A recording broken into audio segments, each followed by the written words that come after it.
Yo, what's good YouTube? It's boardzy, and in this video we're going to be doing a review of the Cooler Master MM710. This is a very lightweight. It is a 53 gram mouse, and I have fallen in love with it. It is definitely in my top 3 mice, if not my main mouse. So yeah, with that out of the way, let's get right into the aspects of this mouse.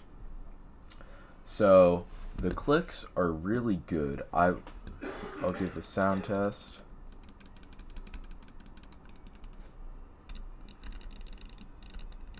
I heard a lot of bad things about the build quality and how the clicks had a lot of wobble, but my copy has no wobble, and I did get it from a store, so I don't know. It seems like they just, whatever the build quality issues were, they stepped up on it, because I don't have any.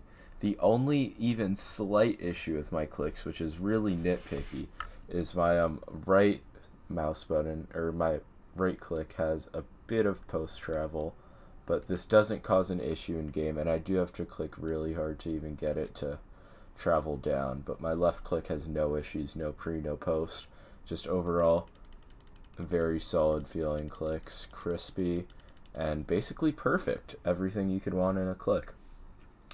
Now we're going to talk about the scroll wheel, which is also very good. It feels sort of like the final mouse, the Ultralight 2 scroll wheel, if it had a bit more defined steps, and it has a nice texture. I can't really identify what the texture is, but it's very good. Not as good as the hotties, but it's definitely a S tier scroll wheel. And it clicks in relatively easy, a lot easier than most of the other mice, which I personally like, because I use scroll wheel click as a bind in Fortnite for my shotgun. And the DPI button is pretty easy to hit, but it's pretty far down, so there won't be any accidental presses from scrolling down. It's pretty solid placement, and it's not too hard to click.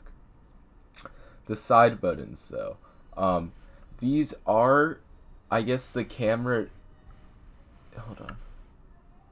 You might be able to see. The side buttons are a bit smaller in person than they appear on the camera, because up here, it's actually the inside of the mouse. It is not actually the side button. I think you can see it if you look really closely. You guys might want to pause the video to look, if it focuses again. So side buttons are a bit smaller in person, which makes them kind of hard to press, which is definitely the biggest flaw of the mouse in my opinion.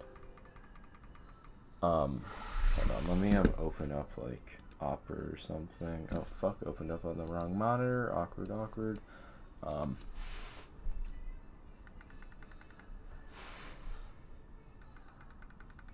So it's a relatively good sounding side button, but they are a bit hard to press in game, but their positioning is perfectly fine in my opinion.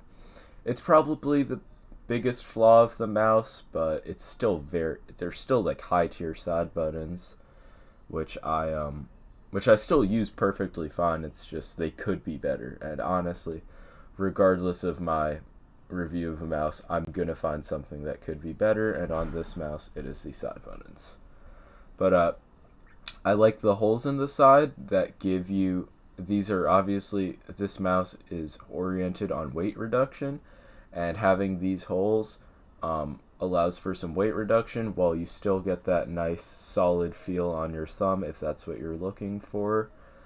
Personally, I wouldn't have minded if they did holes around the entire mouse, but I mean, I guess this is a bit safer for the majority of people, and I've had no issues with sweat on the coating. Now the cable, it is a paracord-like cable, but it's probably not one of the best that I've used thus far, of like the paracord alternatives like Final Mouse, G-Wolves, all of those types of cables, and the Ascended cable.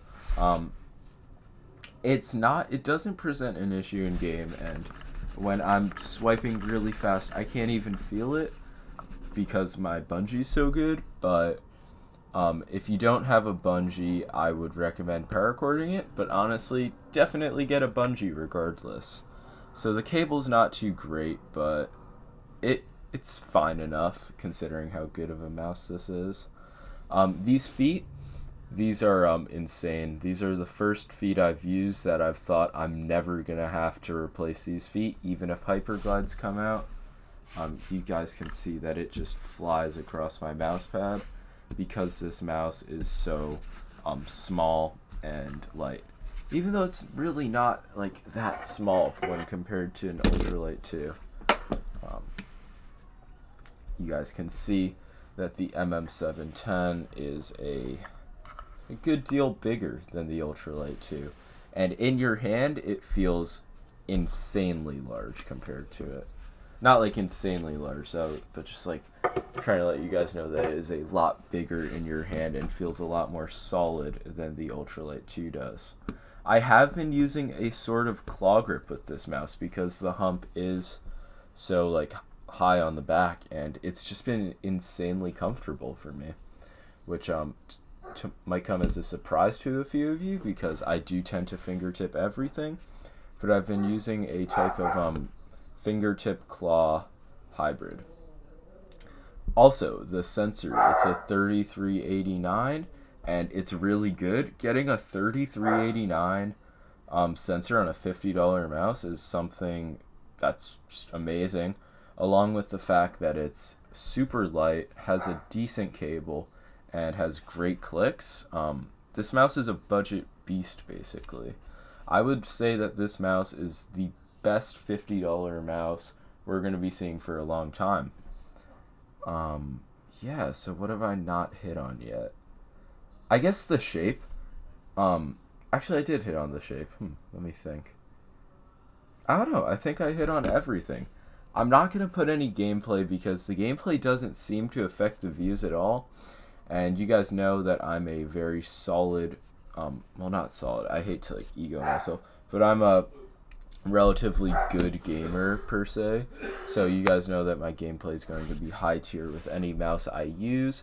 But with this mouse, it's been typical. It's been very good.